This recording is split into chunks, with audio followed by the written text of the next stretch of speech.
Okay. नमस्कार दोस्तों, मेरे साथ मनीष श्रीवास्तव जी हैं जो @श्रीमान हैंडल के रूप में ट्विटर पे ज़्यादा चर्चित हैं, फेसबुक पे कम दिखते हैं।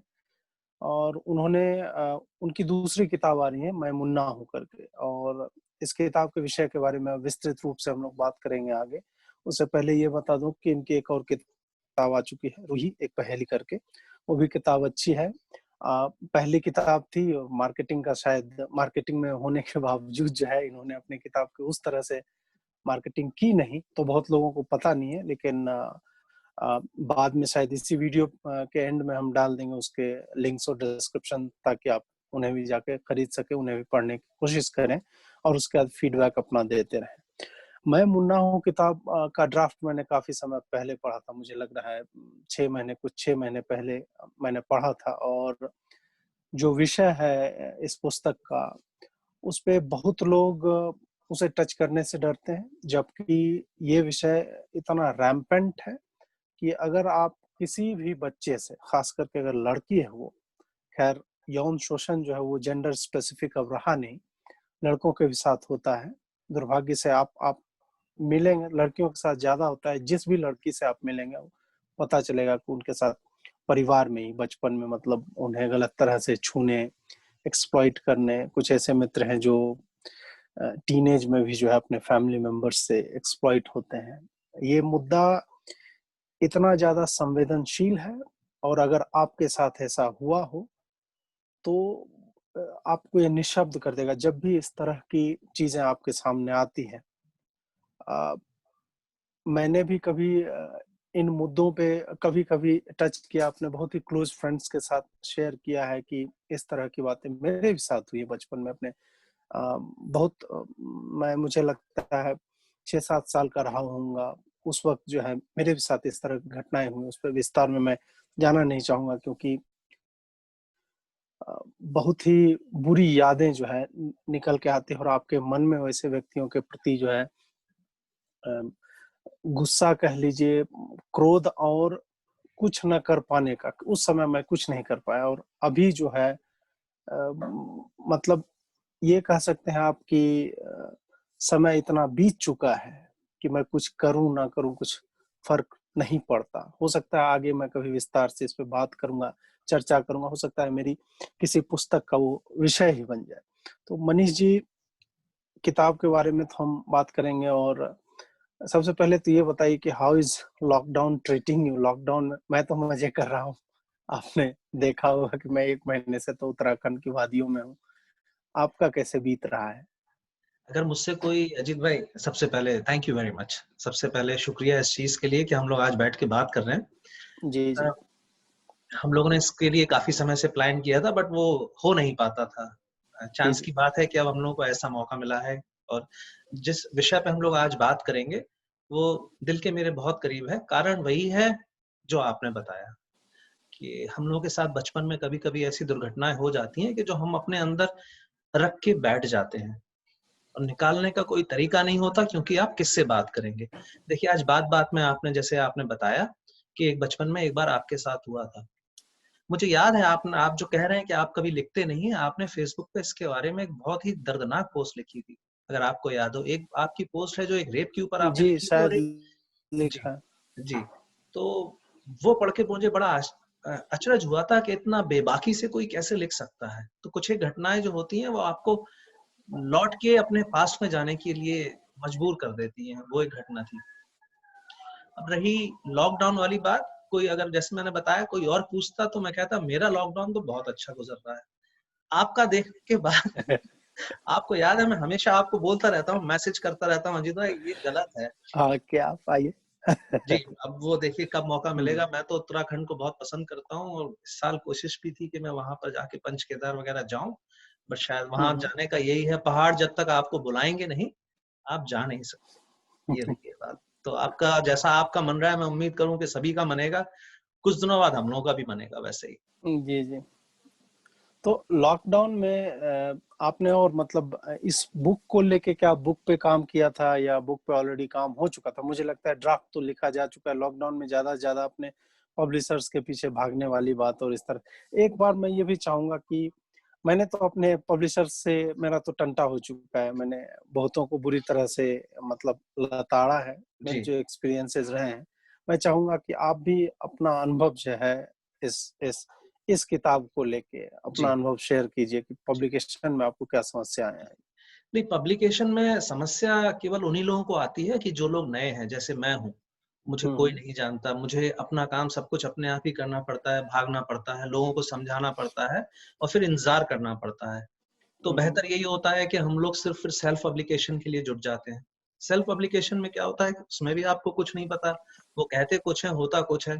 अब मेरे साथ हुआ ये कि मैंने अपने पब्लिशर को बात की, उन्होंने सब कुछ हो गया, एग्रीमेंट साइन हो गया, उसके बाद में उन्होंने कहा कि वो प्रूफ रीडिंग नहीं कर पाएँगे हिंदी की। तो ये मेरे लिए अच्छा मैं आपको एक साथ बताता चलूँ कि लिखना और प्रूफ रीडिंग दोनों ही बहुत अलग-अलग चीज़ें हैं। बहुत जो हम्म लोगों को अगर लगता हो कि ये आसान है, लिखने से ज़्यादा कठिन प्रूफ रीडिंग है, ये मुझे बाद में मालूम पड़ा। तो मैंने उनसे पूछा कि क्यों नहीं कर पाएँगे आप? उन्होंने कहा कि हिंदी जो है वो रीजनल लैंग्वेज है। अच्छा। तो अब हम क्या जवाब देते हैं इसका? तो वो जो 6 महीने का जो समय लगा है मेरे को कि दोबारा से जब वो एक किताब अ, दिसंबर में मेरे पास आ गई थी छप के, हम्म इस उम्मीद में कि प्रूफ रीडिंग उन्होंने कर दी होगी। हम थोड़ा हम्म जल्दबाजी कर लिए तो चेक नहीं किए और उसमें काफ़ी काफ़ी गलतियाँ थी। तो हम्म फिर दोबारा से मँगाई गई किताब, उसको प्रूफ रीडिंग की गई 1 बार, 2 बार, 3 बार जब तक करता गया, जब तक कि मुझे लगा कि अब मैं जला ना दूँ इसको। जिस दिन मैंने एक दिन आपसे कहा तो आपने कहा तुम बेहतर है जला ही दो इसको। इतना ज़्यादा मुझे गुस्सा आ गया था। जी जी। पब्लिशर्स के साथ देखिए मेरा अभी मानना ये है कि अभी बड़े लोगों के पीछे भागने का कोई फ़ायदा नहीं है नए लोगों के लिए। पुराने लोगों के पास हम्म तो वो खुद ही जाते हैं। या हम्म तो कोई एक ऐसा माध्यम हो जाए, आप कुछ शुरू कर दें प्रकाशन अपना तो मिल-जुल के जो नए लोग हैं तो हाँ, उनका हम लोग सहायता कर सकते हैं। नहीं इसमें मैं ये भी बताना चाहूंगा कि कुछ प्रकाशन है जिनको जिनका नाम लेना मैं नहीं चाहूंगा।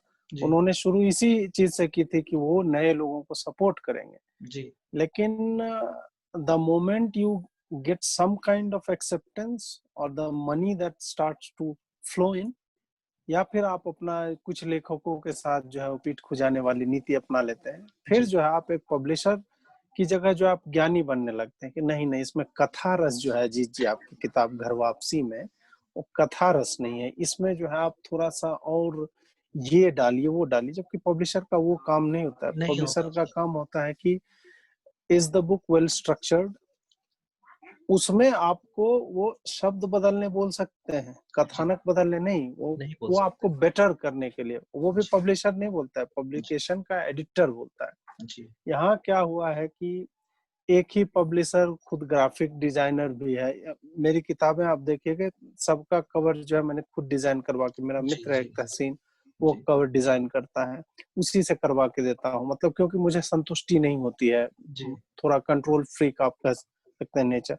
तो वही बोल रहा था कि पब्लिकेशन के बिजनेस में शुरुआत सब इसी क्रांतिकारी भावनाओं से करता है। और मैं बताऊंगा, ये तो मैंने एक की आपको, दूसरा जो है मुझे मतलब बोलता रहा कि हाँ हाँ आप तो ब्रांड बन चुके हैं, आपका छाप देंगे फलाना ढिमका। एक साल उसने मुझे टाला, कभी जो है उसका लैपटॉप चोरी हो जाता है, कभी कुछ हो जाता है, ये नए पब्लिशर्स की मैं बात कर रहा हूँ जो क्रांतिकारी बने हुए थे। एक तीसरा जो पूरा मेरी भक्ति किया करता था, वो बोलने लगा कि जो है पब्लिश तो हम फ्री में कर देंगे, लेकिन उसका एक बाकी चीजों का एक चार्ज है, वो जी, बताने लगेंगे आपको जी, कि 50,000 रुपया इसके लिए लगेगा, जी, 60,000 रुपया इसका, मतलब कुल मिला के सबको पैसे कमाने हैं, किताब पब्लिश होने से पहले ही वो अपने आप को इंश्योर करना चाहते हैं। ये सारी नौटंकी होती है। जी। अब जो है थोड़ा सा मतलब स्टार्ट करते हैं किताब के ऊपर डिस्कशन की, विषय मूल विषय तो हमने ओपन कर ही दिया, थोड़ा सा और विस्तार देते हुए बताइए कि किताब है क्या, कथानक क्या है, प्लॉट क्या है उसका। जी।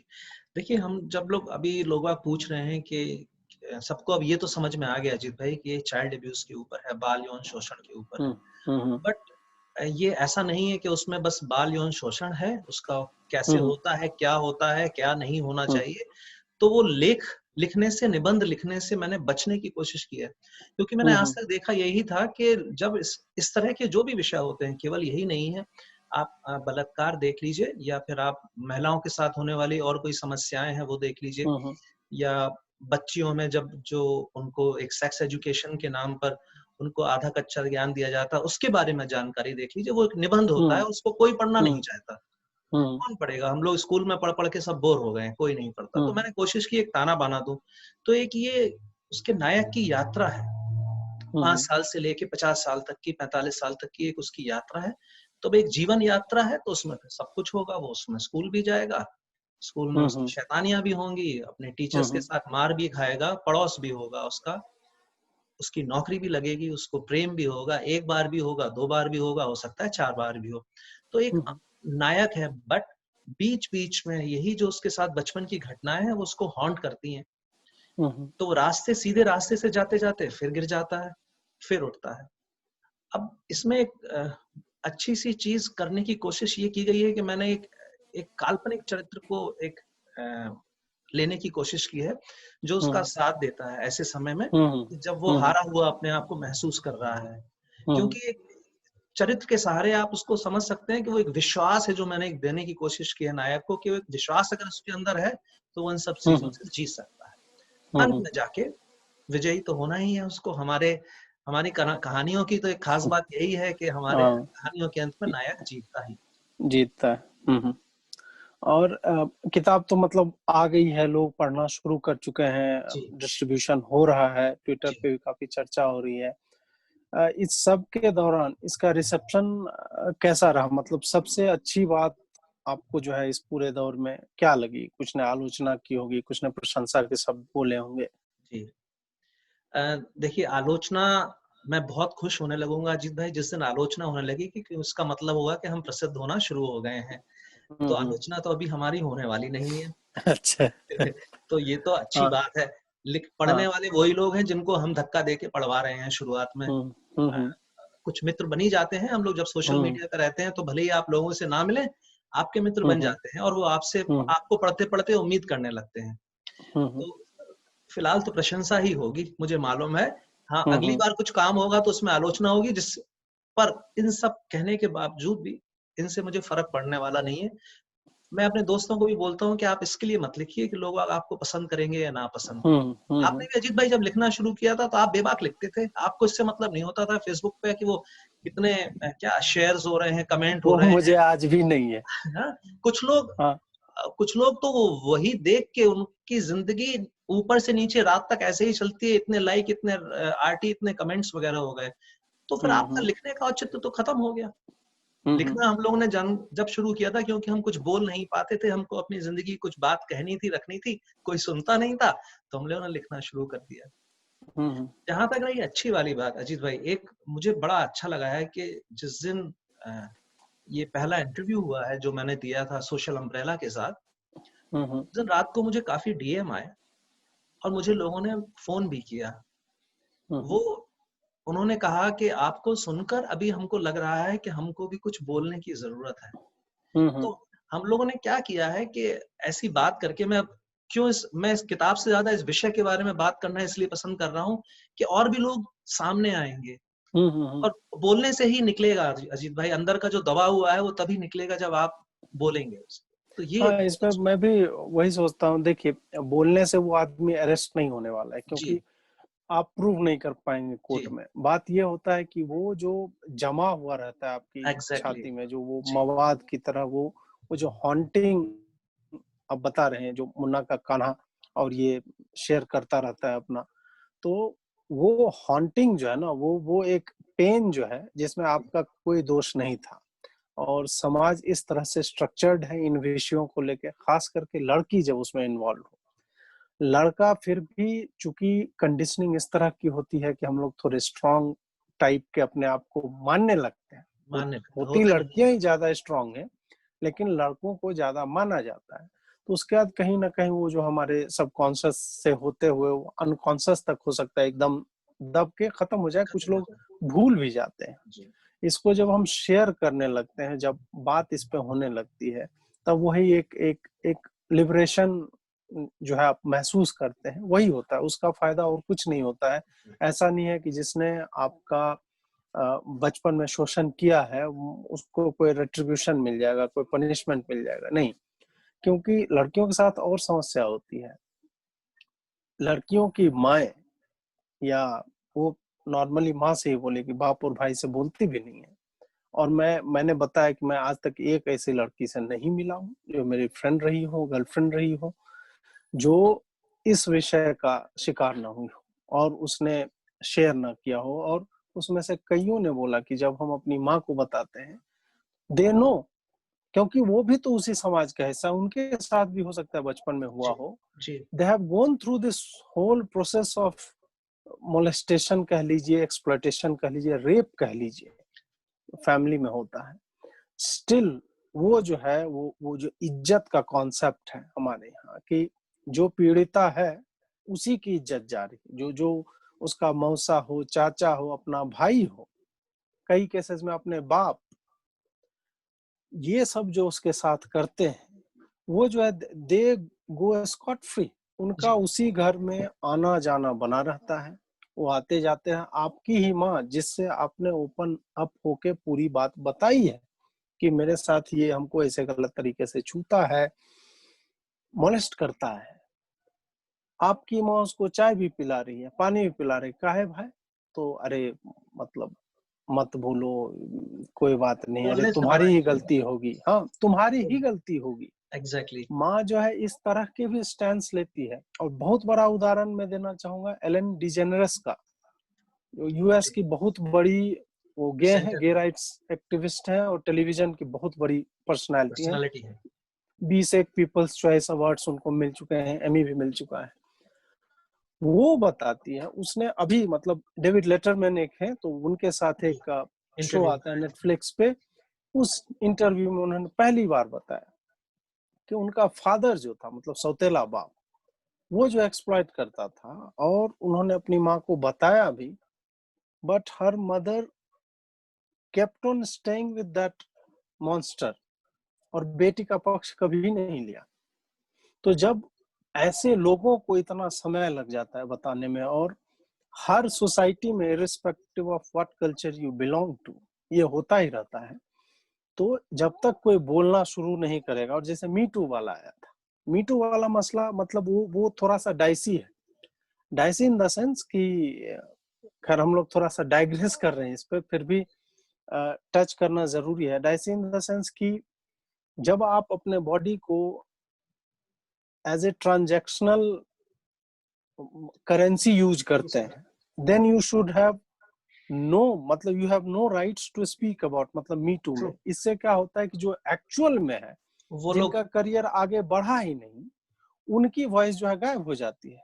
तब तुम लाइमलाइट वाले आदमी बन के आते हो, और तुम जो है you want attention by saying these all कि मैं भी मी टू का शिकार हुई थी, जबकि नहीं हुई थी। तुमने अपने बॉडी को एज ए करेंसी यूज किया था। और ऐसे फिर तमाम उन लड़कियों की बात दब जाती है जो ऑफिस स्पेस में अपने मेल मेंबर्स के द्वारा मतलब एक्सप्लॉइट किए जाते हैं। मैं मीडिया इंडस्ट्री का हूं, मैं जानता हूं, मैं शुरू से देख रहा हूं। जब मैं ट्रेनी कॉपी एडिटर था इकोनॉमिक टाइम्स में, वहां की लड़की जो है संपादक के साथ क्या करती थी, या संपादक उसके साथ क्या करता था, कैसे मतलब आपको चाय, मतलब Sumit would you like to have tea type का, इस तरह के रिलेशंस बनाने होते हैं आपको आगे बढ़ने के लिए। तो that girl is aware of what ever she is doing, but संपादक जो होगा वो भी एक्सप्लॉइट करता है। उसके लिए सिर्फ एक लड़की एक्स वाई जेड नहीं रहेगी, ही माइट बी एक्सप्लॉइटिंग अलग अलग डिपार्टमेंट से अलग अलग लड़कियों को, या वो छोड़ेगी तो कोई दूसरी आ जाएगी। ये हमेशा हम देखते हैं। तो जो खुद चाहती है एक्सप्लॉइट होना, और ये मतलब कुछ लोग इसे मतलब आउट ऑफ द कंटेक्स्ट ले जाएंगे, लेकिन मैं वही क्लैरिटी देना चाहता हूं कि दोनों तरह के लोग हैं, इसलिए इसको दोनों तरह से देखने की आवश्यकता है। और फर्जी का जो है, जो अपने आप को मतलब लोग अटेंशन पाने के लिए जो करते हैं, तो वो एक्चुअल में जो इशू होता है उसको दबा देते हैं, मार देते हैं अपने अटेंशन के लिए। क्या होता है अजीत भाई कि जब इस तरह के जो हम लोग कदम उठाने की कोशिश करते हैं किसी भी सामाजिक समस्या के ऊपर, जब वो आंदोलन बन जाते हैं और उसी समय उनकी मौत हो जाती है। अब हाँ। मैंने तो वो जहां के वो लेफ्ट राइट हो गया और किसी बड़े नेता ने उसको उठा लिया और बड़े बड़े लोग जब उस पर बात कर देना शुरू कर देते हैं, इसका मतलब खत्म हो गया।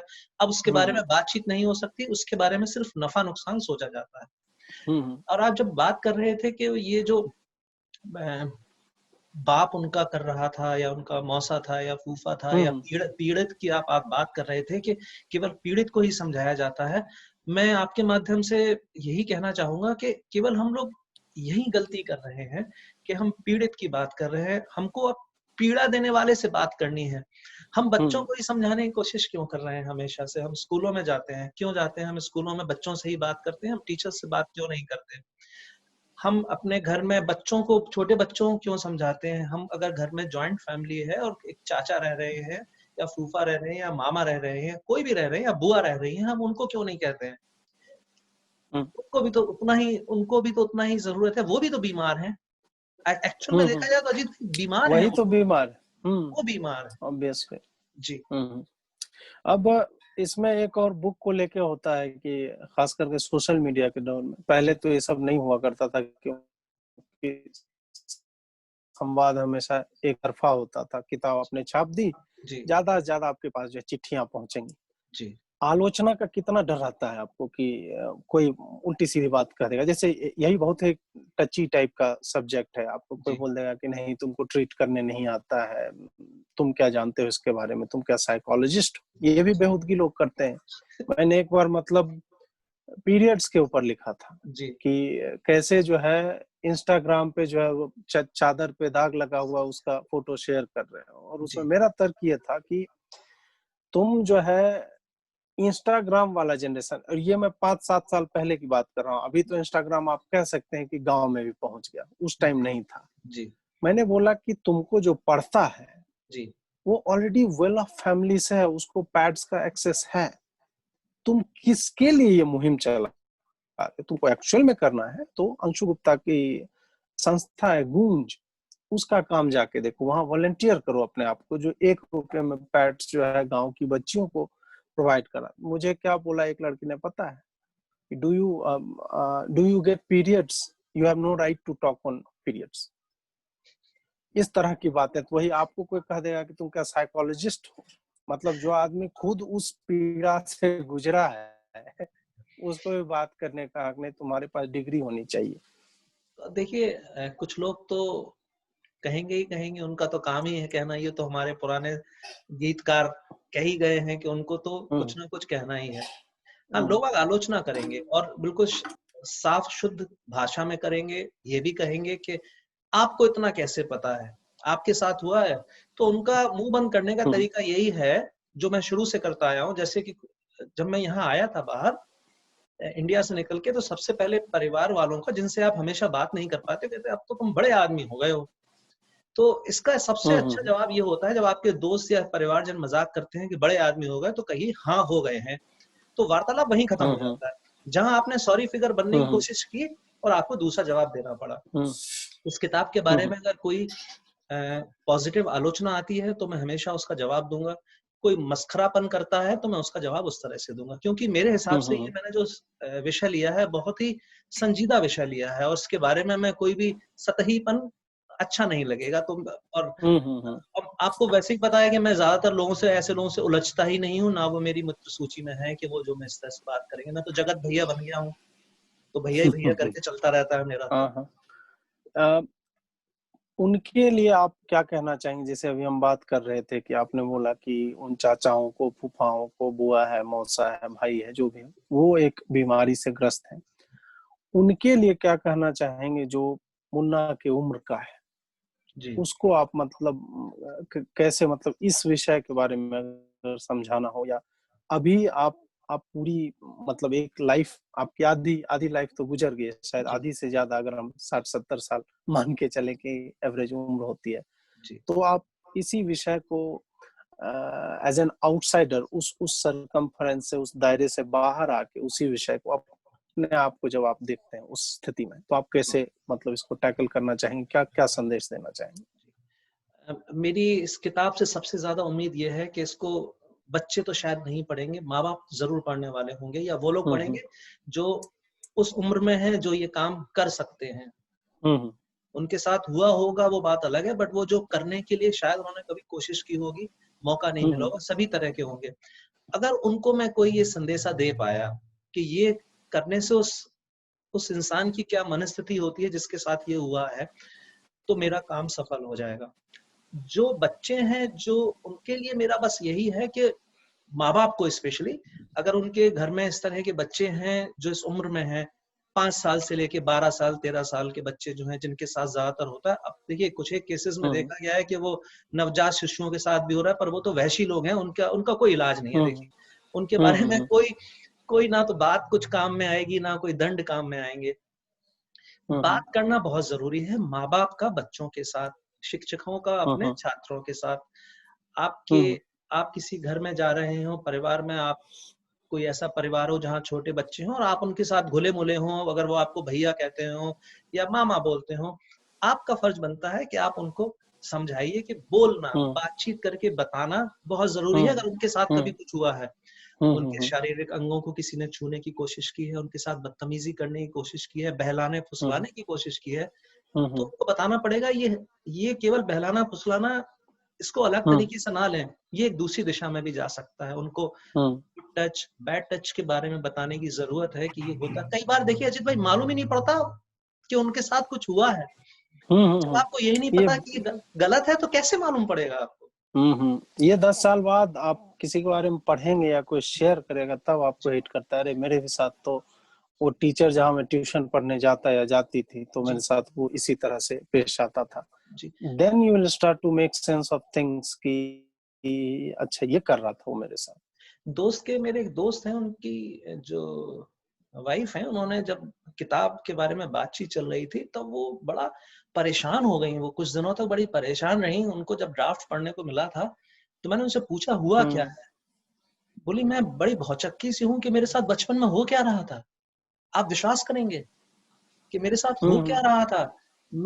मुझे गोद में बार-बार लिया जाता था, मेरे पेट पर हाथ फैलाया जाता था, मुझे कुछ समझ में ही नहीं आता था। आज इतने साल बाद, 20 साल बाद मुझे आज एहसास हो रहा है, 25 साल बाद, कि मेरे साथ क्या हो रहा था। यही है कि बच्चों को अगर नहीं मालूम होगा, तो इसमें फिर हम लोग ही दोषी। बच्चे देखिए, बच्चों को नहीं पता है, और हम लोग बच्चों को जाके बताने की जब बात करते हैं, इसीलिए कि उनको हमको बताना पड़ेगा। आप देखिए, ये बात हो गई कि हम लोग अपनी तरफ से क्या कर रहे हैं। आपको लगता है कि स्कूलों में भी एक इसका जरूरी विषय बना देना चाहिए अजीत भाई? विषय बनाने में क्या है ना, समस्या है कि देखिए वामपंथी किस तरह से इसको विषय बनाते हैं। अभी हाल का ही एग्जांपल दूंगा।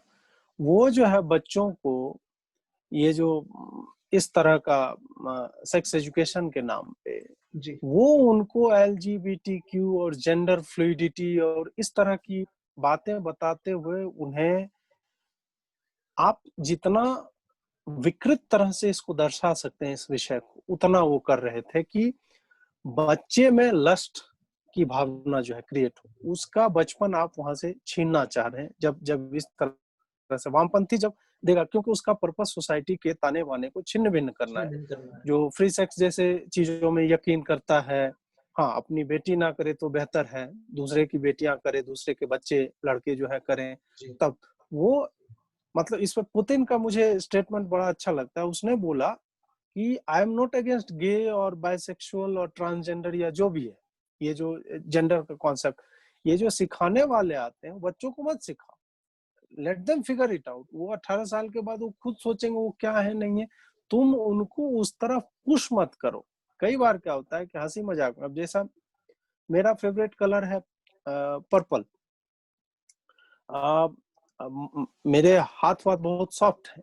अब कोई कोई मुझे जो है मजे मजे में बोलने लगता है कि तो तुम जो है गे हो, या मेरे दोस्तों के बारे में बोलता है कि तुम इतने साल से इसी लड़के के साथ रहना, मजाक मजाक में। और फिर कोई कोई जो ज्ञानचंद लोग होते हैं वो एक्सट्रीम पे चले जाएंगे कि no, you might never know about it. मतलब मुझे अपनी सेक्सुअलिटी के बारे में पता नहीं है, ये somebody else will tell me कि मैं क्या हूँ नहीं हूँ।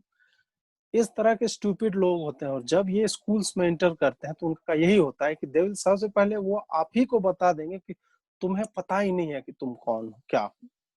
तो जब उसको पता नहीं, लेट हिम और हर फिगर इट आउट। और बच्चों को हो जाता है, वो कई बच्चे शुरू से जानते हैं, और मैं इसे एबनॉर्मेलिटी नहीं मानता। बहुत लोग हैं जो, मैंने मतलब डॉक्टर्स मेरे फ्रेंड रहे जो इस तरह की अपसेट बातें करते हैं कि नहीं वो एबनॉर्मल है और वो एक बीमारी है। मैं इसे बीमारी नहीं मानता।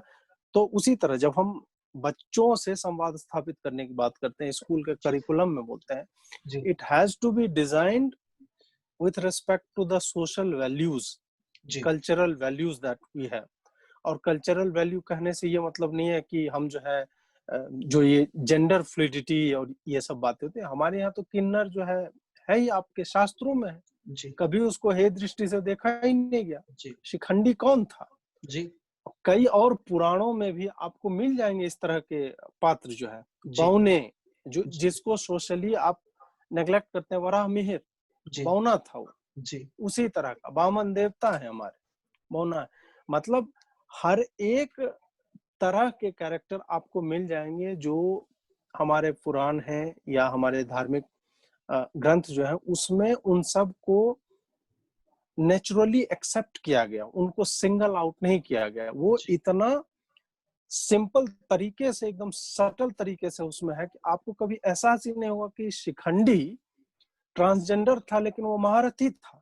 जी, ही वॉज ए वॉरियर, और वॉरियर एक जन्म से नहीं कई जन्मों से था। तो ये सारी बातें होती, तो आपको वो सारे मॉरल वैल्यूज लेते हुए और फिर आपको पूरा करिकुलम जब आप डिजाइन करेंगे, बच्चों को हम बताएं कैसे, जब आप वो फिगर आउट कर लेंगे तभी आपको स्कूल में इसे ले जाना चाहिए। जी, नहीं तो क्या हो जाता है कि आप बच्चों को हो सकता है कि इरिटेट करने लगे, जी, बच्चा हो सकता है पढ़ना ना चाहे, या बच्चा को उस समय तक पता ही नहीं चले कि ये बता क्या रहे। इट इज लाइक कि आप कैलकुलस पढ़ा रहे हैं 5वीं के बच्चों को। तो उस तरह से भी नहीं, you will have to figure out the proper way कि हम सोशल वैल्यूज, कल्चरल एस्पेक्ट को देखते हुए और उसकी उम्र को देखते हुए, हर उम्र में आपको 5वीं के बच्चों को पढ़ाना है, चौथी के बच्चों को, तो सबको आप एक ब्लैंकेट सेक्स एजुकेशन के नाम पे नहीं पढ़ा नहीं, सकते। यू नहीं विल पढ़ा हैव टू सकते। डिवाइस, हाँ, तो आपको उसी तरह से करना पड़ेगा। बिल्कुल, मैं इस बात से बिल्कुल सहमत हूँ कि हम लोग कभी-कभी फिर क्या है उसमें फिर वो राजनीति आ जाती है और वो हम लोग के कई विषय हम लोग अच्छा करना चाहते हैं बट उसमें जहाँ लोगों के खुद के मकसद शामिल हो जाते हैं तो वहीं पर वो उनका हम्म, क्या है कि खत्म हो जाता है, मकसद खत्म हो जाता है चीज़ों का, तो वो तो तकलीफ़ें हैं ही हैं। अदरवाइज़ मेरे ख़्याल से जो आपसे बात हुई उसमें मुझे भी यही समझ में आता है कि जब तक बात नहीं होगी, इसके बारे में बात करना ही शायद मुझे आज की तारीख़ में तो यही लगता है वरना लोग बाग बोलते ही नहीं हैं। अगर उनके साथ हुआ भी है तो भी नहीं बोलते हैं। उम्मीद मैं यही करता हूँ कि शायद हम लोग जब आज बात कर रहे हैं या किताब लोग बाग पढ़ेंगे, अभी बहुत लोगों के हाथ में आई नहीं है किताब, बट जिन लोगों के हाथ में आएगी किताब मुझे पूरी उम्मीद है कि वो केवल यौन शोषण के बारे में नहीं है उसमें, उससे बाहर निकलना भी तो है ना अजीत भाई। केवल हम लोग किसी समस्या के बारे में ही बात करते रहेंगे और उसका समाधान नहीं देंगे तो फिर कैसे चलेगा? तो वो भी इस किताब में मैंने थोड़ा-सा कोशिश की है। मैं कोई ये नहीं कह रहा हूँ यही सॉल्यूशन है आपको इसी रास्ते पे जाना है, बट हाँ, एक कोशिश हम्म, की है, एक विचार को बाहर निकाल के लाया हूँ। अब देखें कितने लोग उसको समझते हैं।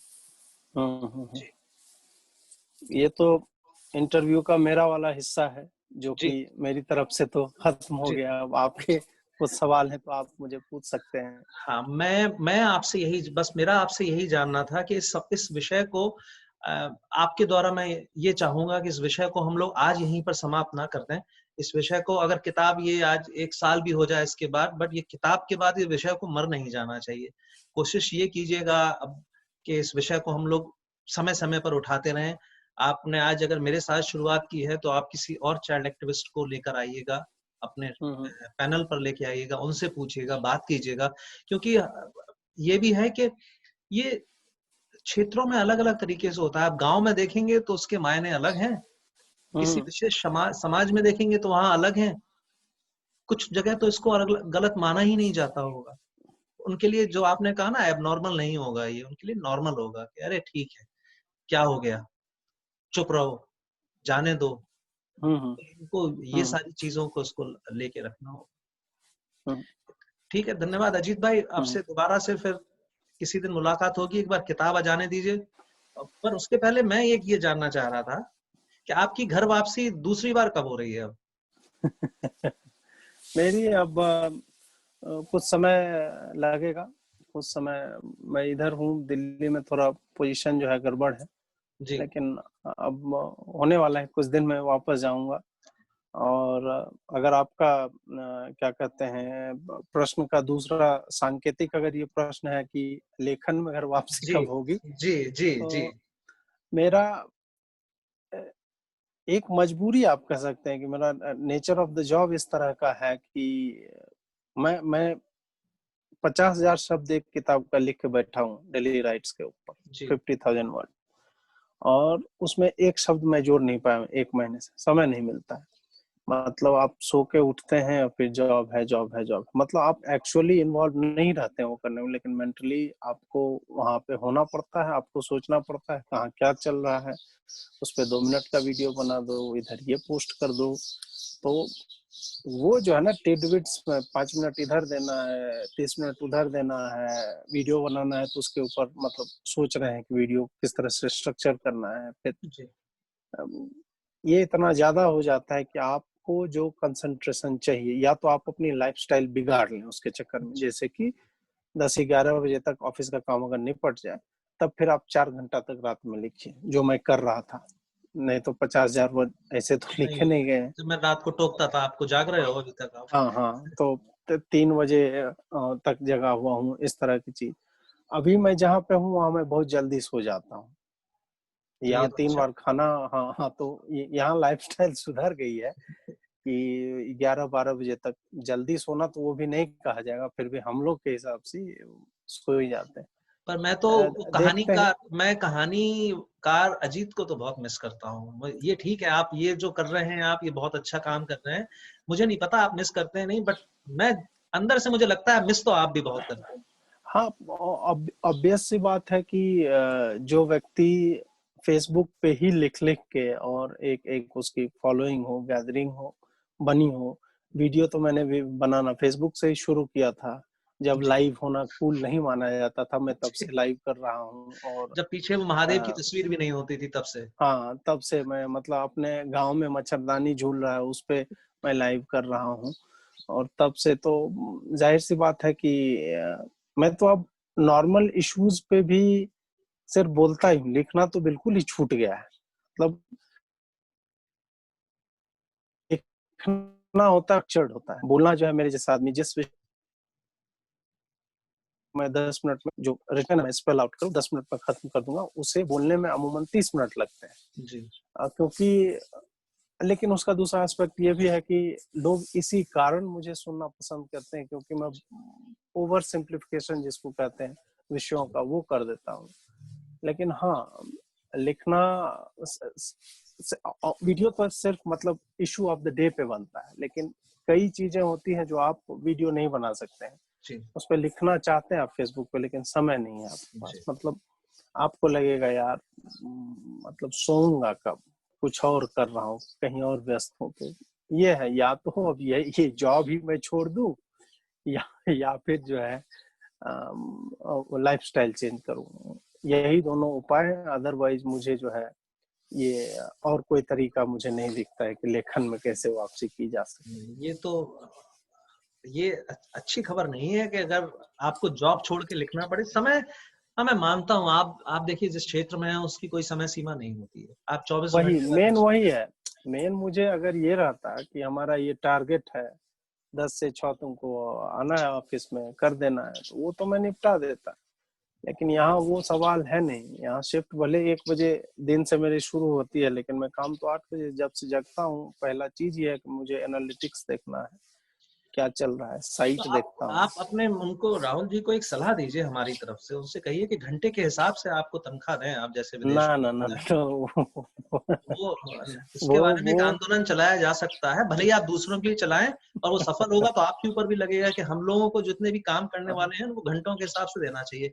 आपके घंटे आपको मिल जाएंगे। नहीं, जब जब आप वही टॉप पे होते हैं तो एक्चुअल में आप कुछ करते नहीं हैं, लेकिन आप इन्वॉल्व हमेशा होते हैं। तो वो अब जैसे मैं बैठा हूँ 1 महीने से उत्तराखंड में, मेरे बॉस को इससे कोई दिक्कत नहीं है, बहुत बढ़िया टाइप का बॉस रहेगा, उसको दिक्कत होने लगता है कि मैं जो है दिल्ली में फंसा हुआ हूँ, ये मौज कर रहा है, वो सिर्फ फोटो देख के जो है वापस बुला लेगा इरिटेट होके। तो इस मामले में और प्लस एडिटोरियल एस्पेक्ट में किसी भी तरह की दखलंदाजी ना दखलंदाजी करने नहीं। वाले, वो आप उस टाइप जो एक में मेरा जी, मतलब मेरा ऑर्गेनाइजेशन भले छोटा है बट कंप्लीट फ्रीडम और गाइडेंस की जहाँ जरूरत होती है, क्योंकि मैं भले बहुत लोग मुझे यंग नहीं मानते लेकिन मैं यंग ही अपने आप को मानता हूँ। तो मानते रहिए जब उसमें तक क्या शादी होता नहीं है होती कि जब तक यंग ही हैं आप। हाँ, तो इन एक्सपीरियंस की वजह से या आपका नेचुरल टेंडेंसी उस तरह का रहा हो कि आप थोड़े उग्र व्यक्तित्व के हैं, और आप मुझे जानते हैं कि जाती जिंदगी में मैं कितना मतलब सौम्य टाइप का अगर वर्ड मैं इस्तेमाल अपने लिए करना चाहूँ, और जब ऑफिशियल कम्युनिकेशन होता है या जब आप वीडियोस में आते हैं, then I have a certain tone, और वही एक्सपेक्टेशन होती है वो लोगों की। एक्सपेक्टेशन होने लगी है, अब आपकी इमेज बन गई है एक हाँ, तरह से। हाँ, नहीं, और वो मेरा शुरू से रहा है, जी, और खास करके पिछले 10 साल में तो देखा जाए, 10 साल में मैं रियलिटी में निजी जीवन में आप बात करेंगे तो मैं बहुत काम डाउन हो चुका, बहुत ज्यादा। पहले तो मैं सड़क पे लड़ाई झगड़ा कर लेता था, इस टाइप का व्यक्ति था, मतलब गलत हो रहा है तो वो टॉलरेट करूंगा ही नहीं, मैं वहीं पे बोलूंगा, और चॉइसेस्ट ऑफ अब्यूजेस अगर हमको देना पड़े तो जो उसका अधिकारी है उसी को, ऐसे नहीं कि जो किसी को बात बोली में कुछ भी बोले जा रहे, मतलब नॉर्मल बातचीत कर रहे हैं उसमें भी जो है गालियां दे, उस तरह का नहीं। बट हाँ, मैं कोई छेड़ता था तो छोड़ता नहीं था। अभी है, कोई लिख रहा है वीडियो पे गाली दे के जा रहा वो है, थ्रेट्स देता है जान मारने का, उससे आगे ठीक निकल है। चुके हैं, हाँ, उससे आगे वो निकल। वैसे वो आपकी सबको लाइन बड़ी अवॉइड पसंद आई करता मुझे, ये कहीं इस्तेमाल ज़रूर करूँगा, कोई छेड़ता है तो मैं छोड़ता नहीं हूँ। ये हूँ। लाइन बहुत अच्छी लगी है मुझे ये। हाँ। हाँ, तो वो रहा है, जी, मतलब बिना काम के कोई उंगलीबाजी करता है तो उंगली को मैं मतलब जैसे आप फिजिकली तोड़ना बोले वैसे तोड़ देंगे, वैचारिक रूप से, शाब्दिक रूप से, जिस तरह से आओगे उस तरह से हम तोड़ के रख देंगे। तो वो रहा है नेचर। अब थोड़ा जो है वो सब काम चला डाउन। गया, काम डाउन हो गए हैं अब। हाँ। वो सवाल दोबारा से नहीं पूछूँगा मैं हर बार पूछता हूँ आपसे, कब आ रहे हो?